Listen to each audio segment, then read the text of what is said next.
Hey, it's Mike Brennan. We're back with one of our regulars, Richard Stiennon from IT Harvest. And as you may or may not know, I've been, working with Richard for a long time, and he's come up with, he's been developing this database of the world's cybersecurity companies. Let me give you a little information, a little backstory, and then we'll get into the interview. So at IT Harvest, what he has, he's announced he's got a security stack analysis solution, a powerful new feature in his dashboard. And the platform reaches 4,000 vendors and 11,300 cybersecurity products. Now, here's the nut of all this. With security stack analysis, security leaders and consultants can instantly map their existing security stack to the NIST Cybersecurity Framework 2.0, as well as MITRE, AT&T, CK, and CIS controls. This provides an unprecedented view into coverage gaps, redundancies, and alignments with industry best practices. And from previous conversations with Richard, he said it's actually lighting up the phone lines, right? A lot of people want to find more about this. So why don't you kind of explain maybe more in more layman's terms what all this means?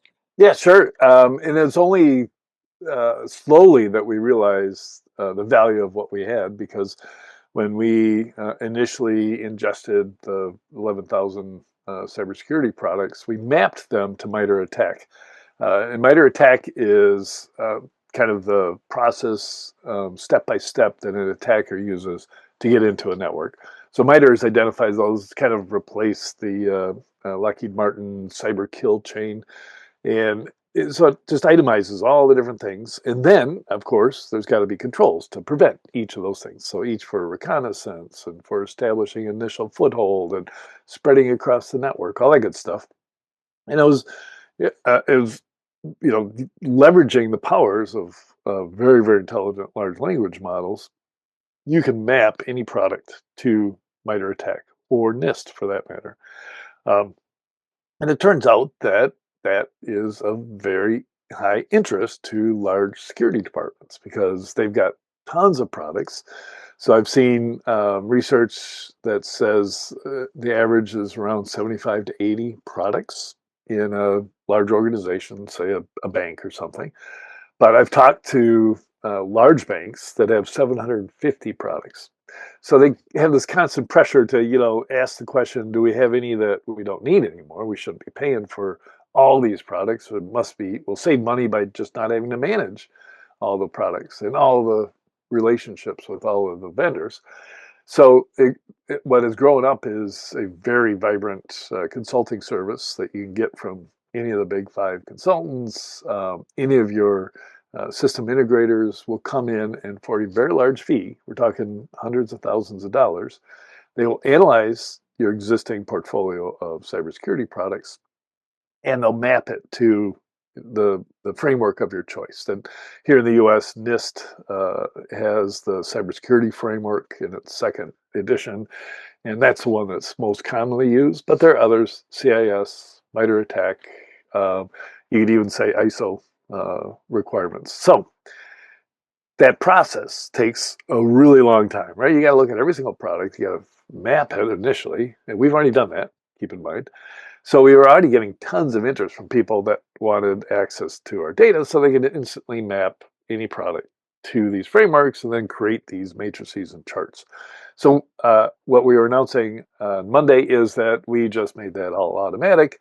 All you have to do is have your list of products, and you can immediately see where those products line up and give you coverage of NIST, or MITRE or whatever. And that's game changing. You said phones are ringing off the hook, but more aptly, my Calendly is filling up.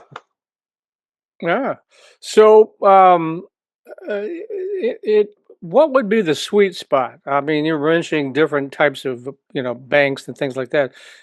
In terms of revenue or in terms of how big they are, anything like that, is there some way to get your arms around it and say, this is our sweet spot, or really not? It's up to you. What do you think?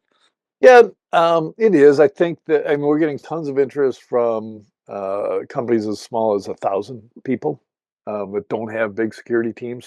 But they're being asked to do things like this. So we can help them without spending, equivalent of hiring a new person for that year.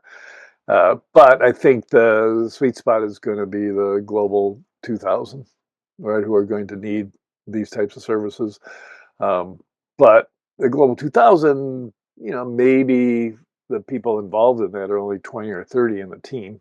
And so, for us personally, that would mean 20 or 30 seats.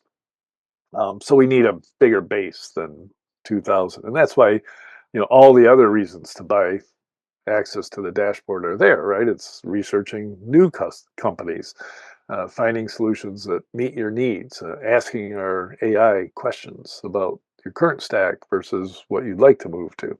All that's possible. So is this included in the dashboard subscription, or is this an additional fee, or how does this play out?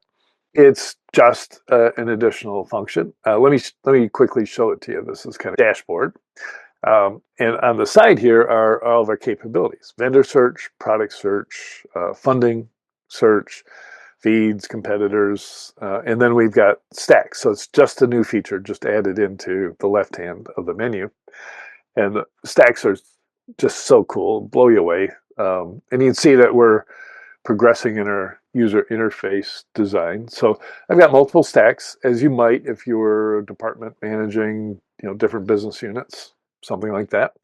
And I created one for a major bank, and I just grabbed a bunch of security products that I thought should give you pretty good coverage.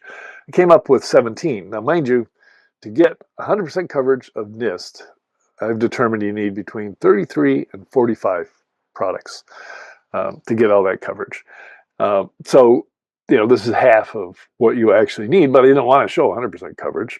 So for this stack that I created, this is kind of the coverage of categories that you've got.